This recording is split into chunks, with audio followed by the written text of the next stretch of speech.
You ever feel like your own mind is your worst enemy? Like you know what to do, but you can't do it. You want to change, but something inside keeps pulling you back. This is the story of a boy who thought too much, and the silence that saved him. His name was Arjun, 22 years old, average student, average life, but inside, a storm. Every morning, he woke up with a plan. Today, I'll study. Today, I'll change. Today, I'll be better. But by noon, the thoughts would come. What if I fail again? What's the point? I'm already behind. Everyone's better than me. By evening, he was back on his phone, scrolling, numb, stuck. He wasn't lazy. He was paralyzed by his own thoughts. One night, Arjun sat alone in his room. The exam was in 2 days. Why can't I just focus? Why is everyone else moving forward and I'm still here? The more he thought, the heavier it felt, like drowning in his own head. He slammed the book shut, grabbed his jacket, and walked out. No plan, no direction, just away. He walked through empty streets, past closed shops, silent roads, and then he saw it. A small temple, door half open, a single candle burning inside. He stepped in. The air was still. No noise, no people, just silence. And in that silence, something strange happened. For the first time in months, his mind went quiet. An old man sat in the corner, eyes closed, calm. Arjun didn't want to disturb him, but the man opened his eyes. "You look tired," the old man said softly. Arjun nodded. "I am. Tired from what? You're so young." Arjun let out a breath. "From thinking, from trying, from failing." The old man smiled. "You think too much about the wrong things." Arjun frowned. "What do you mean?" The old man pointed to the candle. "See that flame? It doesn't think about burning. It just burns. It doesn't ask if it's good enough. It doesn't compare itself to the sun. It just is."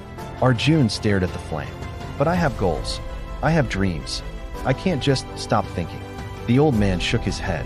"I didn't say stop thinking. I said stop thinking about the wrong things." He leaned forward. "You waste your energy thinking about failure, about others, about what you don't have. You never think about doing. You think about avoiding pain." Arjun felt something crack inside him, because it was true. Every thought in his head was fear. Fear of failing, fear of judgment, fear of being exposed. He never once thought, "What if I just try?" The old man stood up slowly. "Your mind is not your enemy, but you've trained it to protect you from discomfort. And now, it's protecting you from life itself." He placed a hand on Arjun's shoulder. "Stop asking if you're ready. Stop asking if you're good enough. Just move. The answers come when you stop waiting for them." Arjun walked home that night, but something was different. The thoughts were still there. What if I fail? But this time, he didn't stop. He sat down, opened the book. "You're so behind." He wrote the first line anyway. "This won't be enough." He kept writing, and slowly, the noise faded. Not because the thoughts disappeared, but because he stopped listening. He realized something powerful. Thinking wasn't the problem. Obeying every thought was. For years, he believed every doubt, every fear, every excuse. He thought his mind was telling him the truth, but it was only telling him what felt safe. And safety had kept him stuck. The next morning, he woke up. No motivation, no excitement, but he studied anyway. Not because he felt like it, but because he decided to. And that decision changed everything. The boy who stopped thinking didn't stop using his mind. He stopped being controlled by it. He learned that discipline isn't about feeling ready. It's about moving even when you're not. Your mind will always find reasons to wait, to doubt, to delay, to protect you from discomfort. But growth lives on the other side of that discomfort. You don't need to silence your thoughts. You just need to stop treating them like orders. Thoughts are suggestions. You are the decision maker. And the moment you understand that, you become unstoppable. Arjun passed that exam, not because he became fearless, but because he moved despite the fear.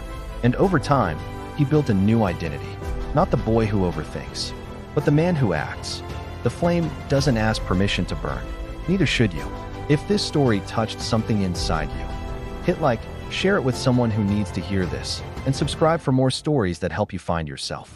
Because the life you want, it's waiting on the other side of action.